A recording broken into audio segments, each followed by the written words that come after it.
So, I mean, I can't even keep track of all the social media features that have been coming out lately. Yeah, they're coming out with a lot, which is great. Instagram, Facebook, TikTok, they prioritize those features. They like to push the new features because they want to keep you engaged. They come out with new things so it doesn't feel like a bland app, like the same thing all the time, right? They want new features. They want new things to keep you on the app longer so you can do all your editing in the app. And there's a couple different ways that I see new features and I keep up with the trends and the new things coming out, right? One is I have a bunch of clients. So when I jump on these different accounts, let's take Instagram, for example. When I jump on the different accounts, they will release certain features to only a certain segment of accounts at a time because they want to see if So, they work. so some might have them and some might not at certain times. Totally. Yeah. So they'll release some. They've done features before that totally changed the app, and within like a day and a half, they just totally took it down because it was terrible. Oh, Yeah, interesting. like at one point they didn't do the scrolling; they went sideways. They tried to switch that for like 3 days, like 5 years ago. So instead of how we always scroll down, Yeah. everybody scrolls down every app. They're like, let's try it sideways, and everybody revolted. It was like, what is this? This is ridiculous. So they took it down, but they only released it to a small portion. But then those portion of people screenshotted, like recorded their phones, and they shared them. Like, "Ooh, look what they're trying to change to," and there was a huge uproar. So Instagram just got rid of that. Mm. But they come out in segments. So for me, it's nice because I can kind of prepare if one client has, let's say just recently, they switched from square, which Instagram used to always be square. So your profile, you see square photos. They are releasing, and not all my accounts that I manage do this, but they're now 5:4 and not square anymore. Oh, So okay. a lot of people have set up their profile so when you see it aesthetically, it's all square. Well, now it's all going to be cropped, which is What's that going to do to people's feeds? it's just, I mean, it's not going to look as good for sure. And people that have catered their entire thing to one by one, it's going to be an issue. Um, but it's just something you have to roll with. So now you'd go back and you can update thumbnails. They have allowed you to do that. So you could probably go back and update some thumbnails on videos, but on um, photos, you're kind of screwed. You're Mm. just, okay, that's how it is. Are they? Have you seen? Are they cropping in to Yeah. the photos, or are there So it's like black in. bars on So the? it's 5:4. So Okay. it's slightly in, and so it just zooms in So to if you fit if the you have frame. stuff on the outsides, like Yeah. those could get So if cropped you have off. words, you cut off words, which Gotcha. stinks.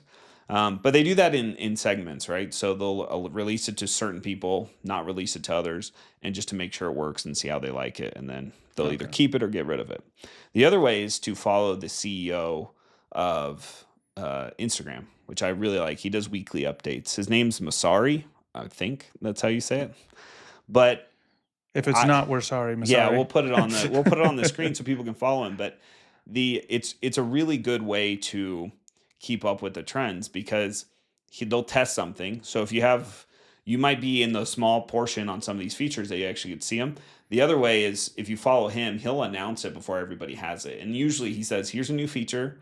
This is why we're doing it," and also it'll be coming out in segments. So look out for it. Basically That way coming you can up. kind of be ready for it. Yeah, which is nice.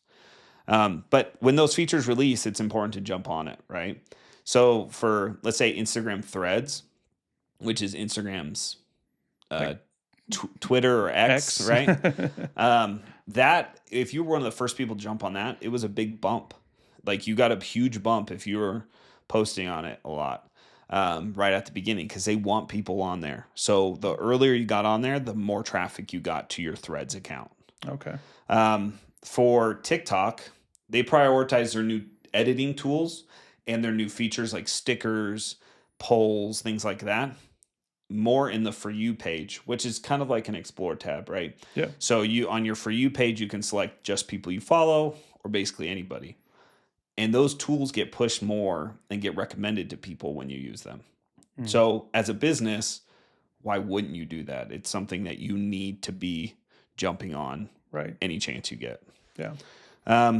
Facebook loves Reels. That's the last one. Facebook loves Reels right now. Text posts, not as much, right?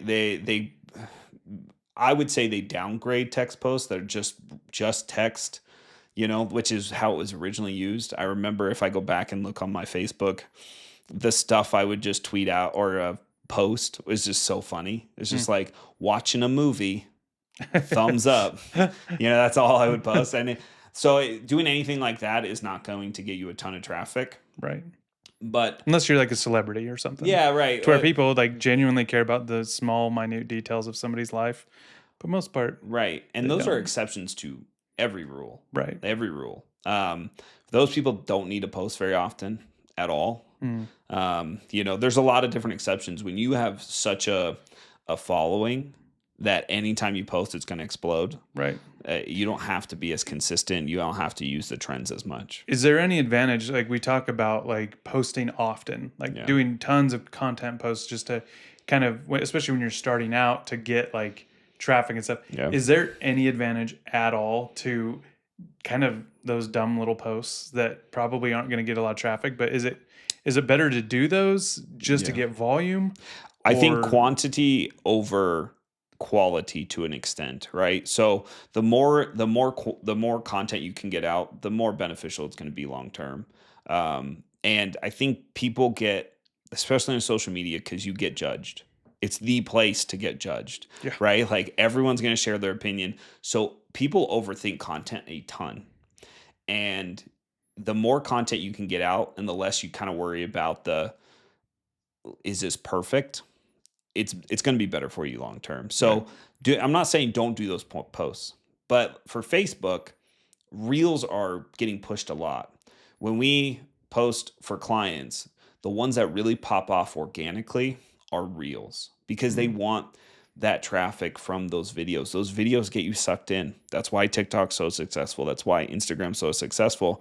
Facebook is trying to capitalize on that too, right? So using Reels on Facebook is really important. You can get paid through there as a creator.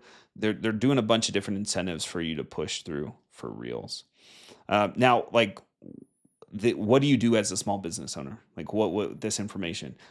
When you see a new feature come out, jump on it. Like, your business depends on it.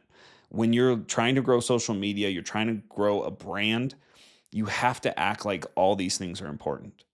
And so while you're creating content, start dabbling in all this stuff. When polls came out in your caption, you should have jumped on that as soon as it came out, and you should be using it continuously. It's still a big thing because it gets people engaged with your comments, and people, like we've just talked about, love to share their opinion. So why not capitalize on that? I think there's some crossover too to things like advertising. There's constant releases of new features, and Google rewards you for implementing those new features. Right. And so, yeah, I think in general, like these platforms, they're all designed for you to use them. And so if you're using them and implementing some of those new features, I think it's going to reward you no matter what. Yeah, I agree. I mean, that's how these apps get people to do things they want, right? So it's like they're kind of incentivizing you to use those features. They just came out with it. They don't want it to just sit there, and they did all this work to get it up, and they think it's going to help keep people on the app. So they're going to try to incentivize those people to keep pushing that forward. So they're going to give you more traffic. I mean, I think with their algorithms, they can manipulate. So why not manipulate it in their favor to push you towards specific features that they want you to use? So to recap, don't overthink it. Use new features. Thanks for listening, guys. Make sure you hit that like and subscribe button. Leave a comment below on if you agreed with today's topic, disagreed with today's topic. Let's start a discussion to figure out the best practices to grow your small business. Please visit us at launchingpros.com, where you can find more information on how to grow your business as an entrepreneur.